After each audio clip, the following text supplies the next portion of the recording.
Akkam jirtu maatiin kiyyaa ta'e guyyaa irraa kana barumsa Photoshop kutaa lammaffaa qabadhee isinii dhiyaadheera. Haga dhumaatti na hordofaa. Kiyyaa ta'e immoo like, share, subscribe gochuun hin dagatinaa. Egaa akkuma beekamu kutaa jalqabaatiin Photoshopiin maal akka ta'e faayidaa isaa akkasuma interfeesiin isaa maal akka fakkaatu waan tokko ilaalleerra. Gara barumsaattis gallee tuuliiwwan Photoshop keessa jiran keessaa muraasa ilaallee turre. Har'as kutaa itti aanuun tuuliiwwan Photoshop keessa jiran muraasa walii wajjin ilaalla kutaa lammaffaa kanaani. Guyyaan irraa kutaa lammaffaadha. Kan itti aanu akkasumatti kutaatti qoodnee barumsa Photoshop waliin baranne jechuudha. Egaa gadda tuuliiwwan sadiin tokko ilaallee turre. Isaanis maal akka jalatti qabatan wajjin har'a immoo kutaa biraa selection toolii jedhamu seenna. Innis shortcut isaa qubee waadha. Egaa selection tooliin kun sadii of jalaa qaba iddoo kanatti object selection tool, quick selection tool fi magic wand tool kan jedhaman qaba. Object selection tool yoo fudhanne canvas yookiin workspace keenyarra waan fidanne suura haa ta'uuti akkasuma immoo waan barbaanne tokko ittiin filannee gargar baasuuf object ta'e tokko filannee ittiin gargar baasuuf kanaaf haa ta'u jennee suura fidanne tokko qabna. Suura kanaa fudhannu irratti gaafa kilik goone suura kana nuuf filateera jechuudha. Gara move tool deemnee suura kana akkaataa kanaan asirraa kaasnee yookiin immoo akkuma jiru ta'e iddoo kana dhufnee background isaa illee jijjiiruu hin dandeenyu jechuudha. Guddaa duuba nama kana fakkeenyaaf halluu diimaa kana galchina yoo ta'e akkasitti duuba isaa gadi dabarsine halluu diimaa kana ibsa qabatee jirudha. Tooliin inni itti aanu selection toolii keessaa quick selection toolidha. Quick selection tooliin immoo objectii keenya kana fakkeenyaaf asii ammoo hin mul'atti. Wantariin kun hin mul'atu waan ta'eef ishee kan qixaa fuula nama kanaatiin sirreessine filanne jechuudha. Fakkeenyaaf left click qabnee gaafa irra goonu nuu filata jechuudha. Halluu jiru garaagarummaa background irraa jiru wajjin wal bira qabee nuu filata jechuudha gaafa akkasitti irra oofnu. Kanaaf iddoo kana hundumsaayyuu akka inni nuu filatu gooneerra akkaataa kanaan haa ta'u malee alatti nu jalaa ba'eera jechuudha. Asii bakkee iddoo kanarraa ba'ee alatti nu jalaa ba'ee kompiitara keenyarraa altii tokkodha yookiin immoo iddoo kana alatti hordofuu kan jedhamu jirti. Ishee tuqne akkaataa kanaan qixa nama kanaatti akka nuuf deebi'u gochuu dandeenya jechuudha. Qixa inni jirutti akkasuma immoo akka isatti maxxanee seeraan nuu baasutti sirreeffachuu hin dandeenya jechuudha. Kanaaf akkaataadhuma kanaan seeraan sirreetti godhachuu dandeenya jechuudha. Gaafa isa jijjiiruu barbaanne immoo mallattoo yoo tuqne keessattis yoo jala seen gara alaatti baasna jechuudha. Filannoo keenya gara alaatti baasna. Yoo barbaade immoo altii fi mallattoo iddoo kompiitara keenyarraa tuqnee ofitti siqsuudhaan eessa seera filannee eessa seera hin filatiin kan jedhu sana sirreeffachuu dandeenya jechuudha.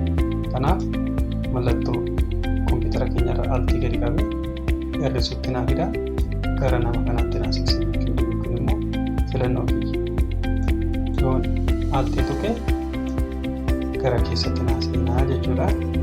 Altii tuqee nan hir'isarraa yoon immoo altii dhiisee akkasittiin tuqee isuma kana naaf filatan jechuudha.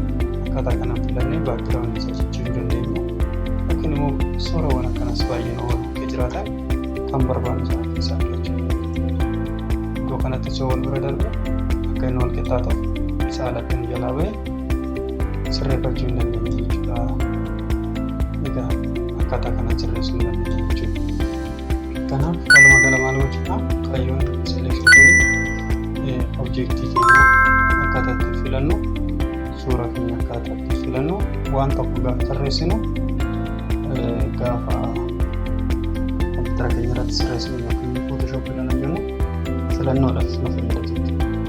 Inni kan biraa asuma jala sadaffaasaa magic wand toolidha. Magic wand tooliin halluu laaleeti kan filatu. Fakkeenyaaf iddoo adii kana yoo tuqne waan adii ta'e hundumaa deemee filata. Fakkeenyaaf wantoota waan hin barbaanne balleessuudhaaf iddoo gurraacha kana filanne immoo gurraachuma kana duwwaa laalee filatamu. waan akka sararaa marsee jiru kun maadha filatame jechuudha. Achi gidduu kan jiru gurraacha kana duwwaatti filatame jechuudha. Iddoo kanatti kootii kanarratti otoo immoo iddoo kana innumtuu immoo garaagarummaa qaba. Halluun kun gara kootii gurraachaa gara sirrii ifa jechuudha. Kanaaf garaagarummaa dhaabbatata. Bakka matuqnu kun hundi isaa wal fakkaata jechuudha. Bakka wal fakkaataa deemee mul'ata jechuudha. Iddoo kana otuunis kana fakkaatu iddoo kana otuunis warra wal fakkaatu hunduma ta'anii barbaadanii mul'ata. Rifeensa otuudhaan fakkeenyaaf gurraachummaa akka rifeensaa rifeensumtuu iddoo garaagaraatti fuula kana yoo fudhannee fakkeenyaaf garaagara hundi isaa kunoo nutti agarsiisu jechuudha.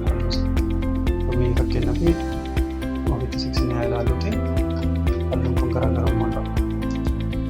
Kunoo bakka mutuun kun isaa wal fakkaata jechuudha. Kun immoo kophaatti iddoo kanas kophaatti bakka wal fakkaata nuu filata jechuudha. Kanaaf faayidaan isaa isa kana jechuudha. Maajik wanti tuuliin kan biraa footooshooppii keessaa immoo kirooppii tuuliin jirti. Kirooppii tuuliin immoo yookiin qubee caatu kanaaf shoortii jedhani. Kanaaf isa kana kirooppii gochuu dandeenya. Baay'ee isaa mul'atu irratti fayyadamaa suuraa garaagaraa akka sirreessuu barbaannu akkaataa kana sirreessina jechuudha. Kana tuulee akka barbaannutti kan itti gochuu dandeenyu kirooppii tuulii jedhama. Kirooppii tuulii akka kanatti barbaadanii ta'e kutee baasuu nama danda'a jechuudha. Kana mana kanatti mallattoo raadii kana gadi qaba. Kunuunti keessumaa fudhachuu gabaabaa kana tolchee jechuudha. Duubatti adeemnuti kirooppii tuuliin kana fakkaata jechuudha. Inni kan biraa immoo tuuliiwwan kanneen keessaa warra kaan yeroo biraan ilaalla. Rakkoo barnoota keessatti adeemsifamee ilaalla. Kan biraa immoo as jala tuuliiwwan jiran kana ilaalla. Tuuliiwwan as jala jiran keessaa haayidirooppar tuulii kan jedhamtu jirti. Haayidirooppar tuuliin kun halluu kana fakkaatutu halluu kana keessatti fayyadamuu barbaade seeraan kootii kana fakkaatu kootii nama kana fakkaatu iddoo kanatti nama iddoo hin jedhu haayidirooppar iddoo kana jira jechuudha. Biiluu keessa siima biiluu kan jira. Biiluu keessa immoo iddoo kana jechuudha halluun. Kootiidhuma kana ta'e immoo iddoo kanarratti iddoo kanatti garaagarummaa qabaata jechuudha. Halluu kana bakka jiru iddoo kanatti immoo gurraacha keessa. Kanaaf haayidirooppar tuuliin maalidha? Salphaadhumatti waan tokko irraa halluu akka fudhannu diizaayinii tokko hojjennee halluu sana fakkaatu argachuu barbaanne gabaabsinee asuma irraa kaawwannee halluu sana jira jechuudha.